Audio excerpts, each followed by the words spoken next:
Exit poll में जिस तरीके से दिखाया जा रहा है, अब आप लोग तो मान ही लिए होंगे ना, तेजस्वी का लहर नहीं है, जंगल राज का लहर नहीं है, मंगल राज का लहर है। मंगल राज जिसको कहते हैं उसमें तो अपराध, बलात्कार, एनसीआर रिपोर्ट उठा के देख लो कि आपको पता चल जाएगा कौन जंगल राज है, कौन जनता मंगल ने राज। चुन लिया है नीतीश कुमार नहीं फिर से आप मुख्यमंत्री। लोग ये घपलप में मत रहो। हरियाणा में भी ऐसी कांग्रेस का सबसे ज्यादा जनाधार बढ़ा रहे थे। सारे एग्जिट पोल और जितने रिपोर्ट थे वो कांग्रेस के पक्ष में था। क्या हुआ अभी देख लो, ये वोट चोरों का गद्दी छोड़ने का पारी आ गया है। वोट चोर गद्दी छोड़, जनता ने अपने विश्वास के साथ मताधिकार किया है। पलायन के ऊपर, दवाई, सिंचाई, पढ़ाई और व्यवस्था के ऊपर किया है। अब सिंचाई, दवाई, पढ़ाई और पलायन और रोकने के लिए किया है, युवा रोजगार के लिए किया है। जिस तरह से पढ़े लिखे एमए पीएचडी करके गिग वर्कर का काम आके बिहार से दिल्ली, गुजरात और महाराष्ट्र कई महानगरों में हमारे युवा साथी कर रहे हैं, तो इन सबों का भविष्य अब जिस तरह से आप देखे होंगे कि 68, 70, 72, 75% तक वो वोटिंग हुआ है। रिकॉर्ड तोड़ वोट होता है तो बदलाव होता है। अगर ये वोट चोरी किया होगा तो उसका तो अल्लाह मालिक। पहले से ही आप लोग ठेकरा फोड़ दिए वोट चोरी का। ये कब तक ये नौटंकी करते रहेंगे स्वामी जी आप लोग? सुनो, वोट चोरी का तो प्रमाण के साथ कहा गया। और जिस तरह से एसआईआर में 65 लाख वोट काटा गया, जिस तरह से कई बूथों पर तुम लोग तो यहाँ बैठ के गलबंदी करते हो, दलाली करने, चुनाव आयोग से क्यों नहीं सवाल खड़ा करते हो कि जब राहुल गांधी जी डाटा आपको फ्लैश किए, हर बात को बताए तो उनपे एफआईआर कर दो। हमारे नेता राहुल गांधी जी पे हिम्मत तो कर दे, हिम्मत है, हिम्मत तो चुनाव हाँ कर देना, हिम्मत है तो। जब आप गलत बोले, अब गलत बोले, चुनाव आयोग को धमका रहे हैं। चुनाव आयोग की औकात है भाजपा के गोद में खेलने वाला। चुनाव आयोग वो क्या बात करेगा? चुनाव आयोग ज्ञानेश कुमार दलाल है, भाजपा का घुसपैठिया की बात करती है। जो संस्थान राष्ट्र के लिए काम करे वो घुसपैठिया और वो जो है दलाल हो गया। राष्ट्र के लिए तो दिख रहा है, राष्ट्र के लिए कितना कौन काम कर रहा है। राष्ट्र के लिए काम होता तो लोग कहते नोटबंदी के बाद और अब हाथ सुरक्षित हाथों में, ऐसे आतंकवादी घटना नहीं होता। एग्जिट पोल पर क्या मतलब आप कह रहे हैं? देखिए एग्जिट पोल जो ये बकवास कुल चैनल, भड़ुआ चैनल जो है बैंड बाजा बजा रहे हैं, जो दलाल गोदी मीडिया के चैनल हैं और अडानी कंपनी का चैनल है, वो तो दिखाएंगे कि हम 245 पार में 400 पार भी दिखा देंगे, 800 पार भी दिखा देंगे, क्योंकि वो जितना सीट नहीं होगा उससे ज्यादा दिलवा देंगे। उनकी बात घोड़े का पात के बराबर है। उनके बात पर कोई भरोसा नहीं है। जनता भरोसा, युवा भरोसा, महिला भरोसा के साथ बदलाव, नौकरी और सिंचाई, पढ़ाई लिखाई और दवाई के ऊपर दिया है वोट। वहां तरक्की और विकास, इंडस्ट्रीज खोलने के लिए दिया वोट। वहां बदलाव का वोट था, तब 75, 72, 68% वोट पड़ा। दोनों चरण में 121 सीट जो प्रथम चरण था उस समय भी वोट जोर से पड़ा। आज रिकॉर्ड तर वोट पड़ा सेकेंड चरण में। तो बदलाव होता है बाबू, ये बिहार का बदलाव का रूप था। स्वामी जी, चुनाव होने से पहले हर कमल खिल रहा था और चुनाव के बाद भी कमल खिल रहा है। लोग बोले कि बहुत व्यवस्था कर चुका, कहीं कीचड़ है ही नहीं है बिहार में। कमल तो अब कीचड़ रहेगा तब खिलेगा, तो एक कीचड़ नहीं है बिहार में कि कमल खिलेगा। अब कीचड़ खोजे जहाँ वहाँ कमल खिला है। वहाँ अब लोग समझ गए हैं जिस तरह से बिहार में क्या होने क्या वाला।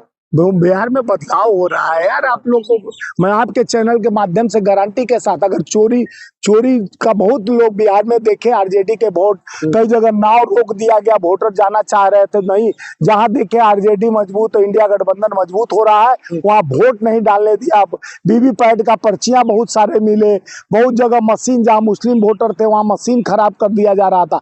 ये लोग कुल तरह से साम दंड भेदभाव का उपाय किए, लेकिन जनता विश्वास के साथ बदलाव की ओर था।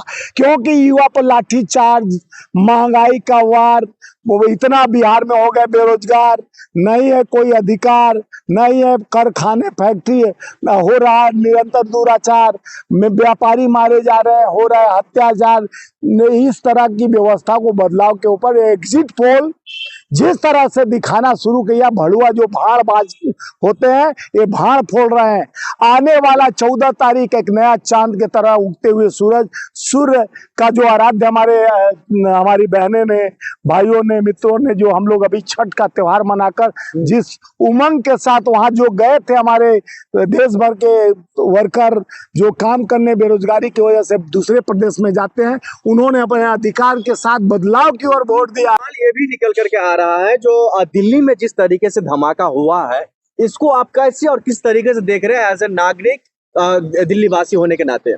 देखिए, कई बार ऐसा होता है कि जब जब चुनाव रहता है, चुनाव के दिन ही ये घटना घट जाता है। चले पुलवामा हुआ, पुलवामा हुआ, एक और क्या जो चाइना का बॉर्डर है वहां हुआ, और इस तरह से दिल्ली सुरक्षित माना जाता है। डबल इंजन की सरकार है, यहाँ भाजपा की सरकार है। हम सुरक्षित हाथों में 56 इंच के सीना वालों के हाथ में सौंपे हैं और निरंतर ये लोग ना इस्तीफा देते हैं। देखिए 26/11 पर माननीय मनमोहन सिंह जी, अमेरिका का दौरा उनका था, उन्होंने दौरा रद्द कर दिया, लेकिन हमारे मोदी जी ने बर्थडे का केक खाने भूटान पहुंच गए। वहां से जाके 32 दांत दिखा के कहते हैं कि ये भारत बहुत सुरक्षित हाथों में है। जिस तरह से 32 दांत दिखा, आपको दिखा रहा हूं कि किस तरह से दांत दिखा रहे थे और कहते थे बड़ी भारी मन से मैं हूं, और वहां से स्पीच देते हुए बदनाम क्यों कर रहे हैं? इस दुख की घड़ी में आपको सरकार के साथ होना चाहिए था स्वामी जी। सरकार के साथ है, घड़ी में आप दुख के घड़ी में है, साथ होना चाहिए था। दुख के घड़ी में मजाक उड़ा रहे देश के प्रधानमंत्री जी का। दुख के घड़ी में प्रधानमंत्री को ऐसे दांत नहीं दिखाना चाहिए। ये दुख के घड़ी में दांत दिखाने का समय नहीं है। आत्मा दर्द में होना चाहिए, चेहरे पे गमगीन होना चाहिए। जो खोया है वो न जानेगा। जिसके माँ बिलख रहे हैं, जिसके भाई बिलख रहे हैं, जिनके बच्चे बिलख रहे हैं, जो दर्द पीड़ा से बिलख रहा है, जिस तरह से एक दर्दनाक घटना हुआ है, उसके साथ 140 करोड़ देश का जनता दर्द से उनके दर्द को एहसास कर रहा है कि काश जिस तरह से दिल्ली को सुरक्षित हाथों में हम सोचते हैं। अमित शाह देखिए, अमित शाह के सुनिए, देखो ये दोगलागिरी नहीं चलेगा। अमित शाह और मोदी जी जब हुआ था भारत में वो 26/11 घटना, तो मोदी जी कहे थे प्रधानमंत्री को क्या क्या शब्दों से पिरो थे, और हमारे प्रधानमंत्री जी खुद प्रेस कॉन्फ्रेंस किए, वहां ताज गए। उसके बाद वहां के मुख्यमंत्री विलासराव देशमुख का इस्तीफा, शिवराज पाटिल गृह मंत्री का इस्तीफा लिया गया, और ये लोग कहते हैं हम इस्तीफा नहीं देंगे, हम तो सुरक्षित हाथों में देश दिए थे। लेकिन सुरक्षा व्यवस्था यही है कि धर्म पूछकर पहलगांव में मारा गया हमारा, अब सिंदूर तो सूखा ही नहीं, दूसरा घटना यहाँ हो गया। मोदी जी LNJP हॉस्पिटल जाते हैं, तमाम जो घायल लोग हैं उनसे मुलाकात करते, उनको आश्वासन देते हैं हम कार्रवाई करेंगे। आश्वासन से नहीं होता। सुने, सुरक्षित हाथों की बात कहते हैं, गारंटी देते हैं, कहाँ सुरक्षा है? जब जब चुनाव आता है सुरक्षित देश हो जाता है। ये कहा गया कि 26 तारीख के लिए ट्रायल करने गए थे, तो आपका NSA कहाँ गया, आपका इंटेलिजेंस कहाँ गया, आपका इंटेलिजेंस फेल्योर राजधानी दिल्ली, जहाँ प्रधानमंत्री रहते हैं, जहाँ देश के सारे लोग रहते हैं, टॉप लोग। सुनिए, पहले वहां से भाषण दिए थे 15 अगस्त को, और लगातार कई बड़े बातें कर रहे थे देश के लिए, मजबूती के लिए, सुरक्षा के लिए, और धर्म की बात करते थे, RSS की बात किए थे। सारा वो उनका किया कहा सब तो टाइम फिक्स हो गया।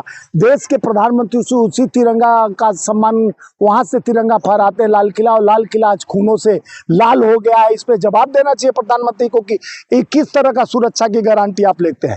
10 साल से वो प्लानिंग करके, और जिस तरह से अपराध पल रहा था, आज अपराधी, आपका NSA कहाँ गया, आपका सुरक्षा कहाँ गया, आपका इंटेलिजेंस फेल्योर बार बार क्यों होता है? कोई इंटेलिजेंस अफसर का कोई का सस्पेंड नहीं किया जाता है, डिसमिस नहीं किया जाता है, कोई नेता इस्तीफा नहीं देता है, तो इसका मतलब क्या है? अपराधियों को पालना, अपराध को बढ़ाना आपका ही विचारधारा है क्या? आप अपराध पे पनप के लिए अपने नाकामियों को माननीय गृह मंत्री जी को इस्तीफा देना चाहिए। जिस तरह से कांग्रेस के 26/11 हुआ था, तो हमारे गृह मंत्री, हमारे मुख्यमंत्री इस्तीफा दिए थे, तो यहाँ भी रेखा को और उनको वो इस्तीफा दे देना चाहिए। तक इस्तीफा दे देना क्यों नहीं देना चाहिए? जब आपके क्षेत्र में, आपके विधान यानी आपके कार्य क्षेत्र में हो निर्मम लोगों की मौत हो गई, 13 लोग का बाल बच्चे, माँ बहन भाई निहंग हो गए बेचारे, रो रो के दर्द और पीड़ा उनका जाके देखिए।